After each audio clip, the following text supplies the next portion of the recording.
Finally আমার menu ready করে ফেলেছি। এবার আমি খাওয়া চলে এসেছে, লাঞ্চ করলে সামনে সার্ভ করবো। প্রথমে নিয়ে নিলাম ভাত, নিয়ে নিচ্ছি পেঁয়াজ, কাঁচা লঙ্কা, নিয়ে নিচ্ছি ভেন্ডির একদম অথেন্টিক একটা রেসিপি বানিয়েছি,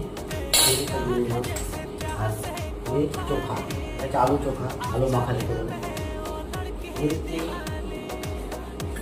চাটনি, নিয়ে নিচ্ছি পাঁপড়,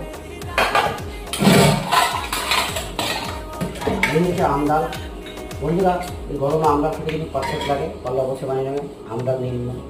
আর নিয়ে নিচ্ছি চিকেন খোরমা, পারফেক্ট টেস্টের এই রেসিপি। বন্ধুরা, আমার কাছে সব পারফেক্ট রেসিপি হয়। দেখো ফাইনালি আমার মেনু প্লেট রেডি। কে কে আমার কাছে লাঞ্চ করবে কমেন্ট করে জানাতে পারো, লাঞ্চ পেয়ে যাবে, তোমার ফোনে অ্যাভেলেবেল আছে। আর আমার আজকের লাঞ্চ মেনু প্লেট কেমন হয়েছে অবশ্যই কমেন্ট করে জানাবে।